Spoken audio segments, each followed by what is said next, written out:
nama saya Noaina Maliha binti Zamili. Nombor matrik di 2110281. Kami dari kumpulan 5 dan kami juga dari program pendidikan awal kanak-kanak semester 2. Kami membentangkan tajuk jenayah-jenayah komputer dan kami memilih tajuk online gambling dan cyberbully. Hai, nama saya Fasihah Nasuha binti Saleh, nombor matrik di 2110082. Jenayah cyber ialah jenayah yang menggunakan sebarang jenis peranti elektronik yang disambungkan melalui perkhidmatan internet memenangkan pelakuan jenayah sama ada melibatkan individu ataupun kumpulan rakyat dan keupayaan untuk menyeberangi sempadan dari satu negara ke negara yang lain dalam masa yang singkat. Sekatannya tanpa had, kehilangan atau kerosakan yang disebabkan oleh jenayah cyber, peralatan, data dan maklumat yang melibatkan perisian atau pemprosesan sama ada komputer mempunyai serangan virus, pencerobohan dan kecurian maklumat terhadap komputer sasaran ataupun peranti elektronik. 5 jenayah cyber ialah satu bentuk jenayah moden yang wujud pada hari ini. Ia tidak lagi terhad kepada persekitaran fizikal seperti yang dahulu.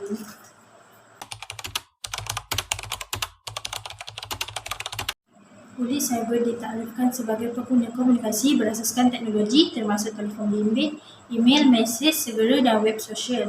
Bertujuan untuk menyebabkan penggangguan atau ugutan individu melalui mesej ataupun ungkapan dalam talian Malaysia. Malaysia juga menangani buli cyber ni yang agak serius. Masyarakat memerlukan ilmu dan kemahiran dan tidak balas ancaman. Masalah penyalahgunaan media sosial ini ialah kes buli yang amat berat di Malaysia. Cyber dan gangguan terutamanya dalam kalangan remaja dan pelajar. Buli cyber seperti melalui email, mesej di tapak web ataupun penghantaran kes telefon. Selain itu, tingkah laku ataupun tindakan buli, rangkaian jenis ini juga merupakan tingkah laku serangan. Ia ditarifkan sebagai gangguan tingkah laku ataupun tingkah laku fizikal yang menyebabkan mental yang membahayakan orang lain.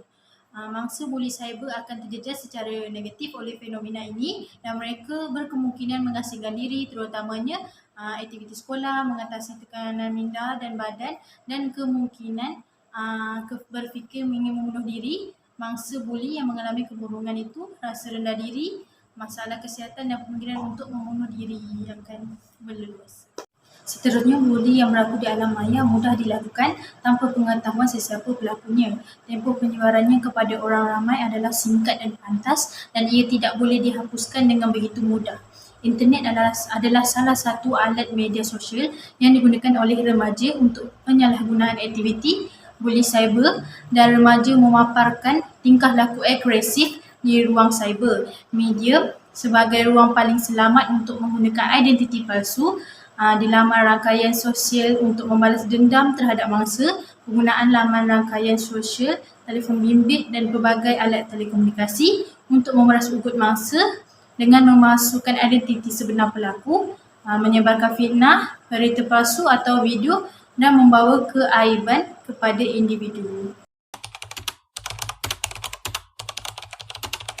Online gambling bermaksud perjudian dalam talian. Perjudian ini amat terkenal di luar Malaysia maupun di dalam Malaysia. Perjudian dalam talian dimaksudkan dengan pertaruhan harta ataupun pertaruhan nilai mata wang yang dimainkan di dalam komputer melalui internet. Perjudian ini sangat berbahaya kerana boleh menyebabkan seseorang itu berhutang dengan orang yang tiada lesen pinjaman. Perjudian ini juga boleh menyebabkan pergaduhan, kematian kerana disebabkan berhutang dengan ahlung. Contoh perjudian dalam talian adalah seseorang tersebut membayar pendaftaran atau deposit kepada penganjur melalui transfer, iaitu melalui transfer online seperti banking online. Jadinya apabila seseorang itu memasuki sesuatu permainan ataupun pertaruhan, apabila kalah, seseorang itu tidak dapat apa-apa walaupun sehagu hati ataupun makanan ataupun sijil. Apabila seseorang itu menang, akan membawa balik uang yang penganjur beri. Wang yang telah ditransfer oleh semua orang yang memasuki permainan tersebut, memasuki pertaruhan tersebut. Jadinya perjudian dalam talian ini sangat-sangatlah membazir. Apatah lagi bagi orang Islam, sangatlah berdosa besar kerana perjudian ini adalah haram bagi orang Islam. Contoh perjudian yang berlaku dalam Malaysia adalah permainan kasino online. Permainan kasino online ni sangat-sangatlah terkenal dalam Malaysia. Baik ada kasino online, baik kasino yang luar online.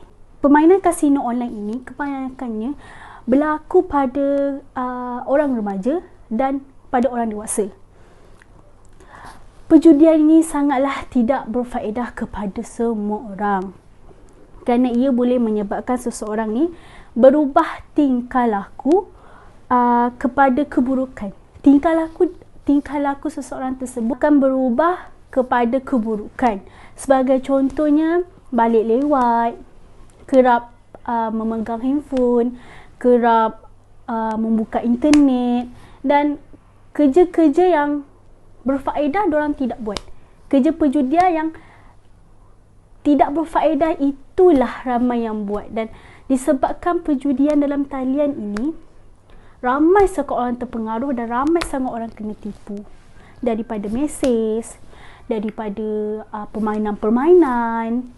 Daripada situlah ramai yang tingkah laku mereka kepada keburukan, dan dalam keluarga juga menjadi pecah belah disebabkan perjudian dan disebabkan berhutang kepada ahlong. Antara langkah keselamatan yang boleh diambil ialah penggunaan kata laluan adalah penting untuk melindungi data peribadi anda semasa menyemak imbas tapak web tertentu. Kami menggalakkan anda menggunakan kata laluan yang kukuh yang mengandungi huruf, nombor dan simbol untuk memastikan maklumat sulit atau peribadi selamat daripada pengguna yang tidak dibenarkan.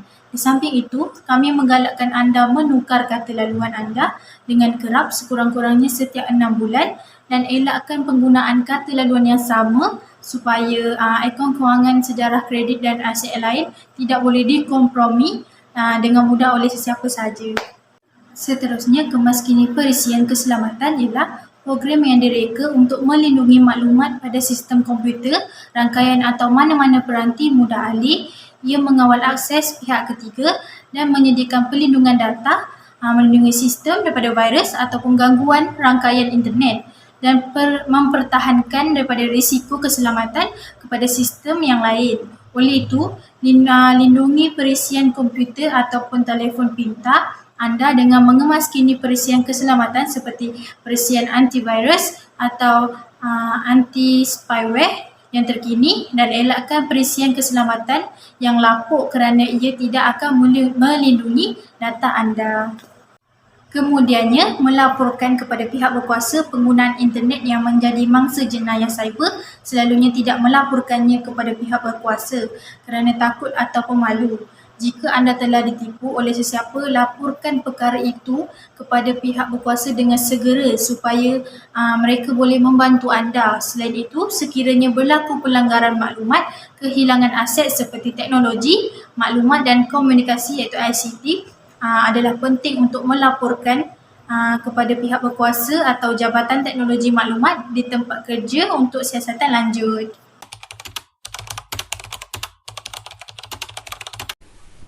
Langkah-langkah keselamatan untuk berhadapan dengan perjudian di atas talian. Langkah-langkah pertama adalah berhati-hati.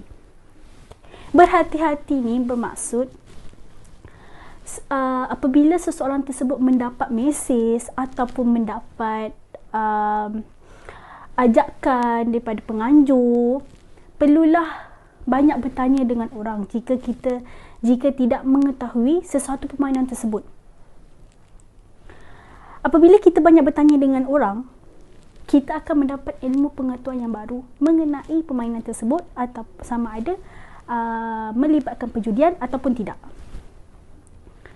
Berhati-hati ni juga perlu ada dekat setiap semua orang.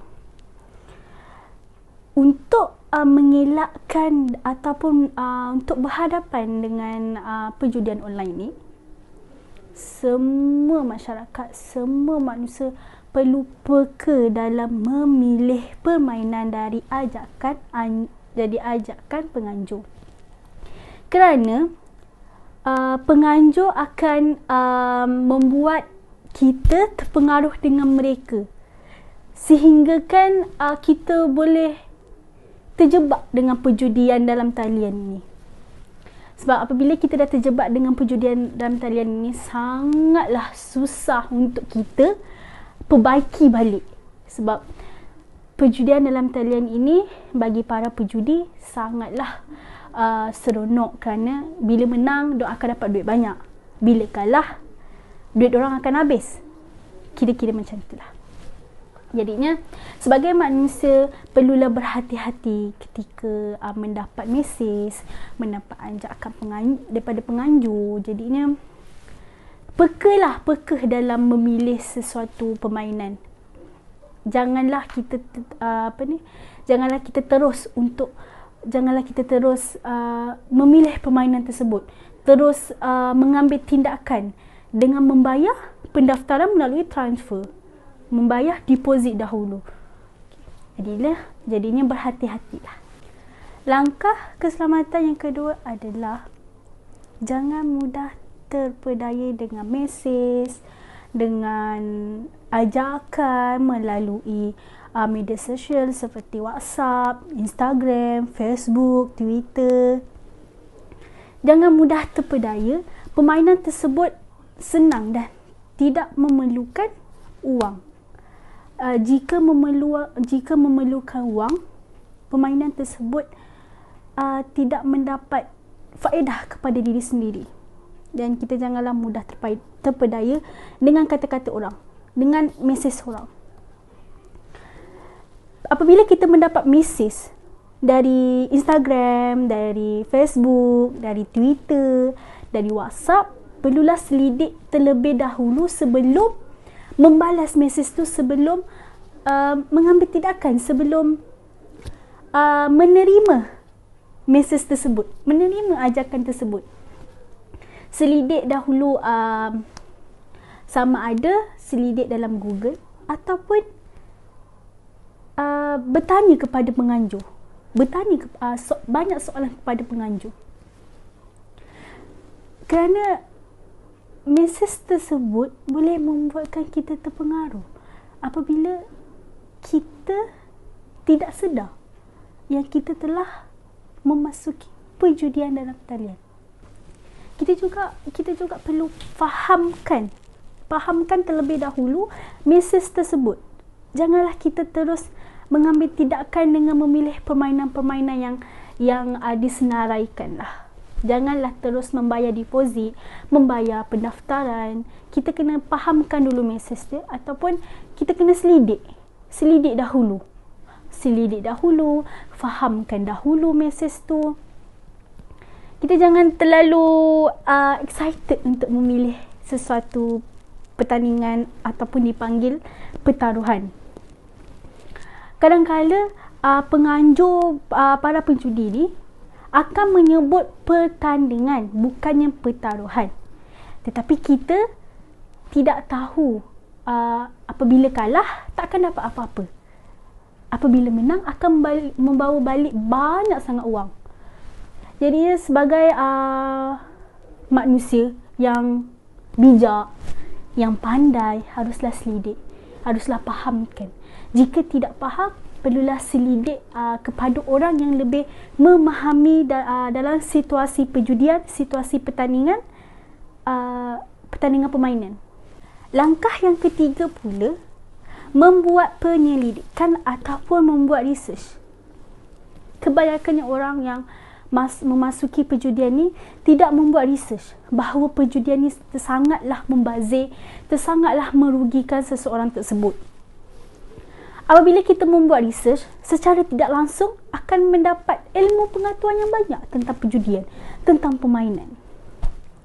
Sama ada membaca artikel dalam Google, bertanya kepada orang ramai, bertanya kepada orang yang memahami situasi perjudian. Selain itu juga kita perlu berfikir panjang sebelum membalas, sebelum menerima ajakan penganjur. Sebab apabila seseorang tersebut sudah memasuki alam perjudian, tersangatlah bahaya, tersangatlah merugikan dan membuang masa. Jadinya sebagai manusia yang bijak, sebagai manusia yang pandai, berfikir panjanglah sebelum membayar deposit, sebelum memasuki alam perjudian yang boleh menyebabkan berhutang kepada Allah. Seterusnya adalah organisasi pencegahan atau keselamatan cyber dan peranan-peranan mereka. Organisasi yang pertama adalah KSU, iaitu Ketua Setiausaha yang berperanan menentukan hala tuju dan strategi pelaksanaan jabatan atau institusi.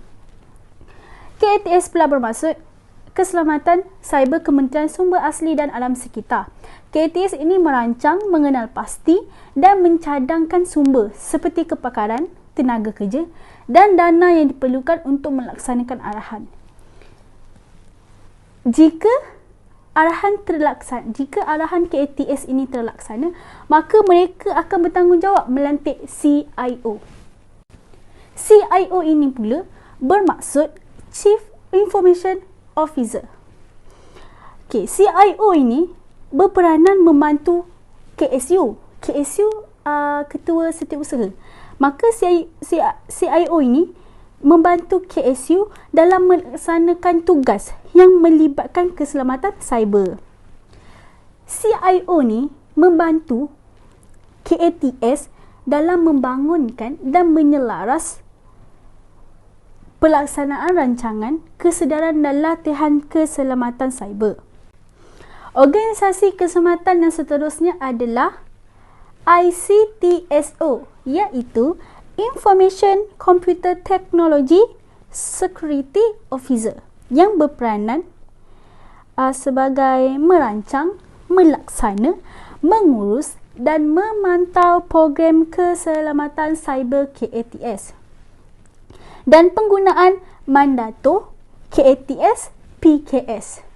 ICTSO ini berperanan sebagai mewujudkan garis panduan dan prosedur untuk pematuhan memenuhi keperluan KATS. ICTSO ini juga memberi amaran kepada agensi supaya tidak kemungkinan ancaman keselamatan cyber seperti virus komputer.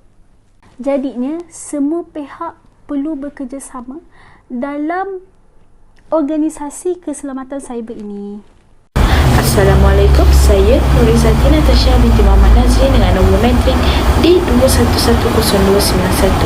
Pada hari ini, saya nak menceritakan tentang harta jenayah cyber yang berkaitan dengan sumber cyberbullying dan cara cyber ini berkaitan dengan harta.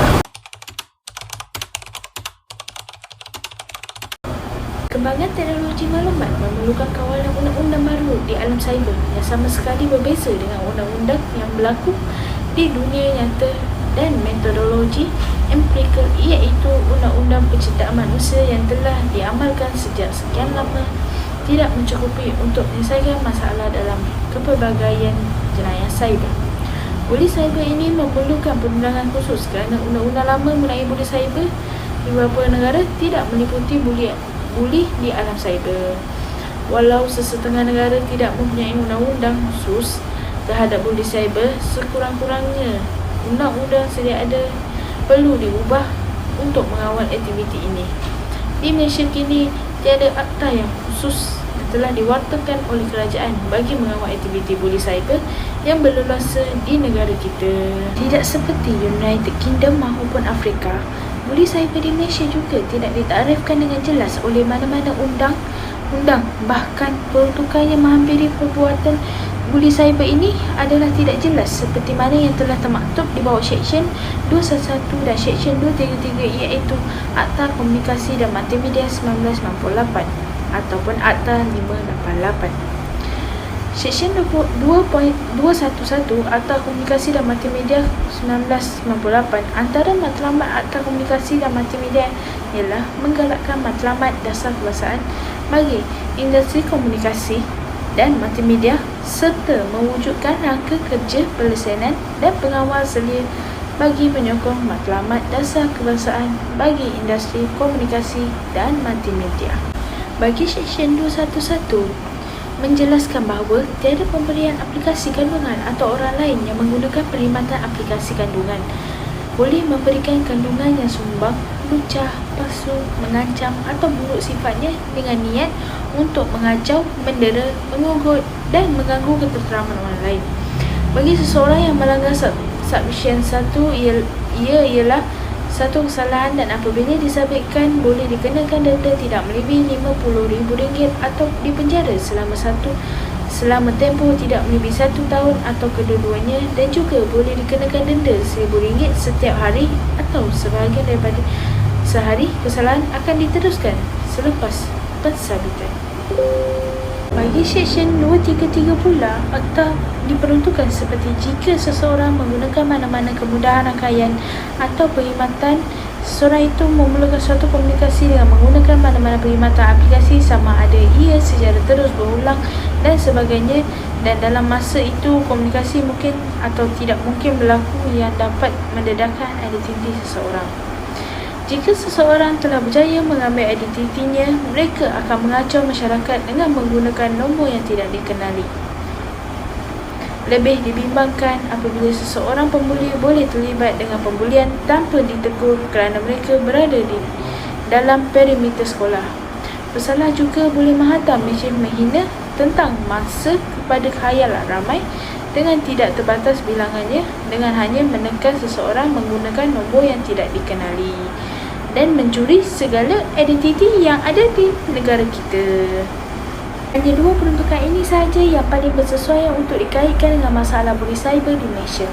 Peruntukan ini jelas membuktikan bahawa pembuli cyber jika disabitkan kesalahan akan didenda, tetapi mangsa tidak mendapat pembelaan sewajarnya kerana tiada pempasan diberikan kepadanya.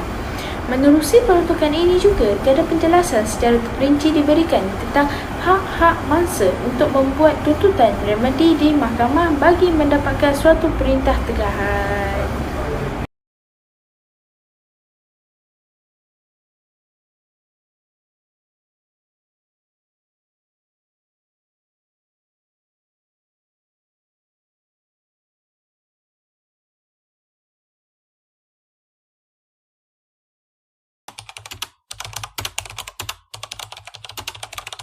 Terusnya, cyberbully yang telah didakwa atau disabitkan kesalahan berdasarkan Akta Jenayah di Malaysia beserta contoh kes yang sesuai. Bully cyber dikatakan semakin meningkat setiap tahun dan trend ini amat membimbangkan.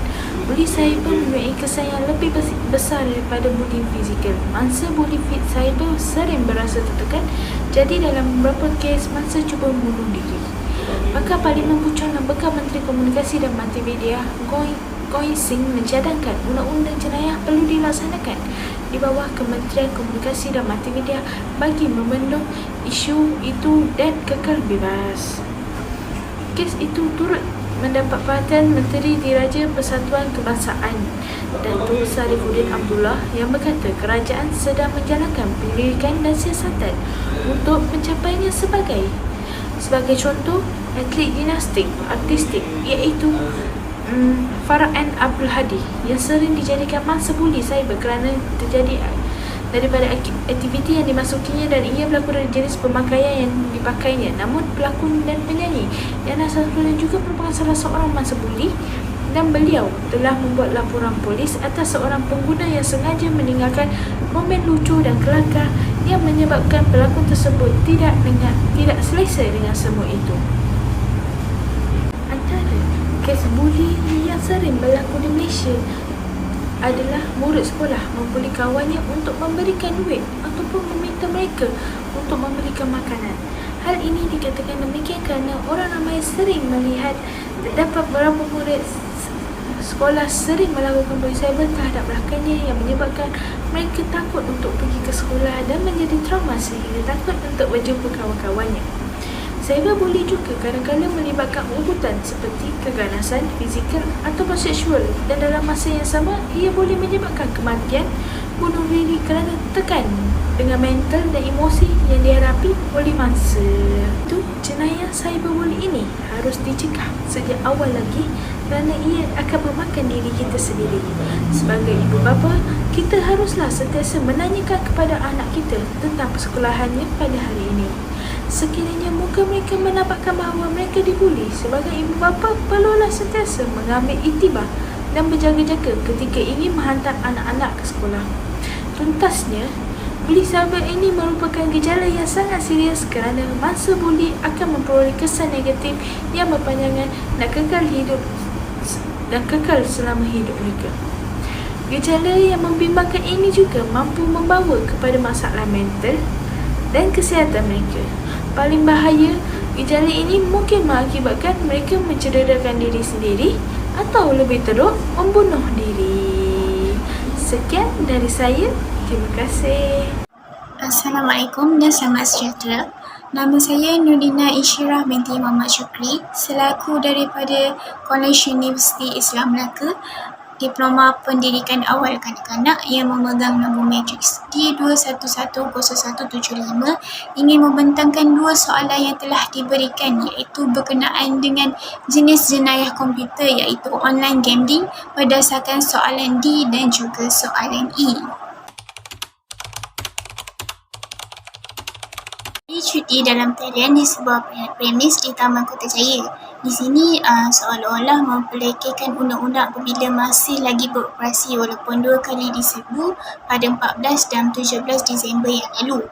Ketua Polis Daerah Kota Tinggi Rahmat Othman telah berkata serbuan atas premis yang sama ada 14 Disember lepas mendapati terdapat 13 komputer riba sedang memaparkan permainan berunsur perjudian dalam talian.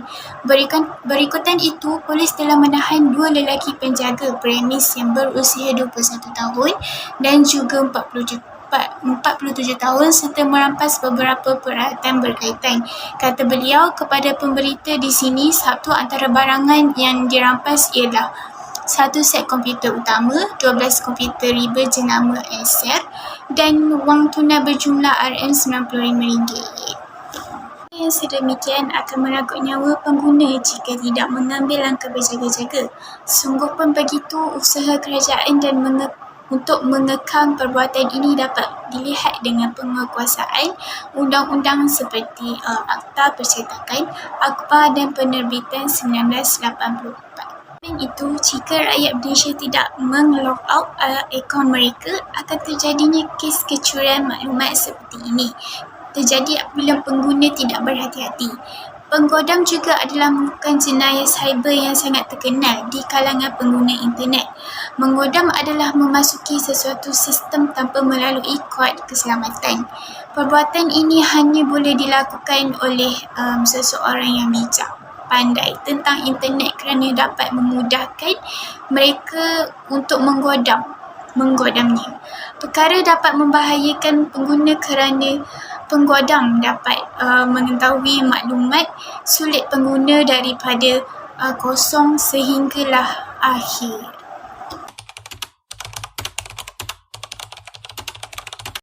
Penipuan di media sosial ataupun dikenali sebagai penipuan di alam maya berlaku apabila seseorang memasukkan berita dan menciplak sesuatu maklumat.